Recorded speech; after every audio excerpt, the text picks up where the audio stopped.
मुजिंग बार बार गुआनशुन का भेजा हुआ आखिरी मैसेज देखता रहता था कि मुजिंग आयंग ब्रिज पे पहुंच जाओ, मुझे तुम्हें कुछ बताना है। लेकिन अभी एक्सीडेंट के बाद 10 दिन बीत गए हैं, फिर भी गुआनशुन को होश नहीं आया है। तो अभी मुजिंग रोते हुए उस पर चिल्लाने लगा कि मुझे लगा था कि तुम मुझसे माफी मांगना चाहते हो, अपना प्यार कन्फेस करना चाहते हो। अगर अभी तुमने अपनी आंखें खोली तो मैं तुम्हें माफ कर दूंगा। तुम जो भी कहोगे मैं वो सब कुछ करूंगा। वो गुआनशुन का हाथ पकड़ के रो रहा था। तभी उसने कुछ हलचल देखी और मॉनिटर में से आवाज आने लगी। तो वो भाग के बाहर गया और डॉक्टर से कहा कि जल्दी से उसकी मदद करो। फिर अगले सीन में दिखाया जाता है शेन लिनशाओ का मेंशन। रात का वक्त था और सुमो लगातार निंगी को ही फोन लगाए जा रहा था, लेकिन निंगी फोन नहीं उठा रहा था। सुमो उसे ये एक्सप्लेन करना चाहता था कि लोग मेरे और जीजू के बारे में जो बातें करे हैं वैसा हम दोनों के बीच में नहीं है। वो लोग बस मिस्टर शैन को खुश करने की कोशिश कर रहे थे। मैं तुमसे कोई भी बात छुपाना नहीं चाहता, बस मुझे थोड़ा वक्त दो, उसके बाद मैं तुम्हें सब कुछ बता दूंगा। और तुम्हारे हाथ में जो चोट लगी है उसके लिए डॉक्टर के पास जरूर से जाना।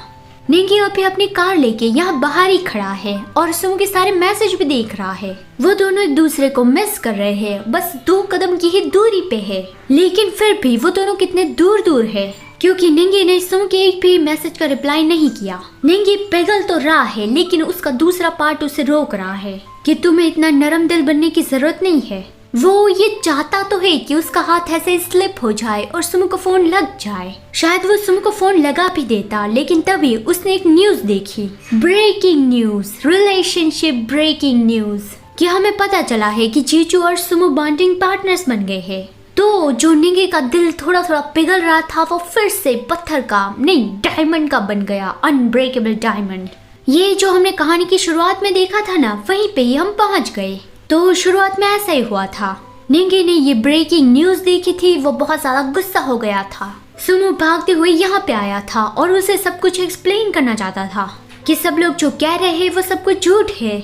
लेकिन निंगी ने उसकी एक बात नहीं सुनी और वो कॉन्ट्रैक्ट भी फाड़ दिया कि तुम्हें मुझे कुछ भी एक्सप्लेन करने की जरूरत नहीं है, अब चले जाओ यहाँ से। फिर सुमो रास्ते में चक्कर खा के गिर पड़ा था उसकी हीट की वजह से। जीजू उसे दूसरे अल्फा उसे बचा के हॉस्पिटल ले आया था। जैसे ही सुमो को होश आया उसने सुमो से कहा कि वो उससे शादी करना चाहता है। सुमो ने तो कभी भी जीजू के बारे में ऐसा सोचा ही नहीं था। तो अभी जीजू के मुंह से ये बात सुन के उसे यकीन ही नहीं हुआ कि जीजू ये तुम क्या कह रहे हो।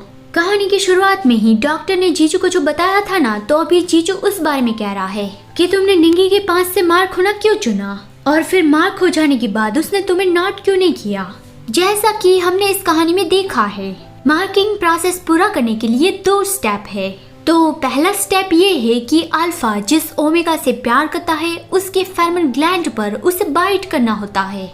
इस कहानी में ओमेगा का फेरोमोन ग्लैंड उसके नेक के पीछे आता है, तो वहाँ पे उसे बाइट करना होगा। और दूसरा स्टेप है कि बाइट करने के बाद फिर उसे नॉट करना होगा।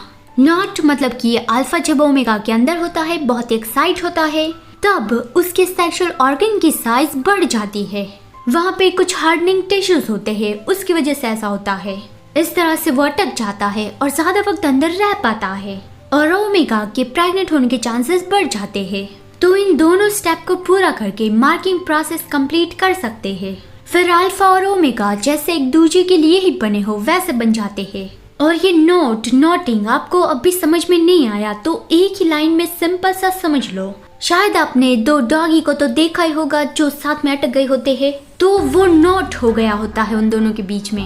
मैं इतनी भी ज्यादा छोटी नहीं थी, लेकिन मुझे उस बारे में पता ही नहीं था, तो मैं बहुत ही दया खा रही थी कि बेचारे उन डॉगी के साथ क्या हो गया है।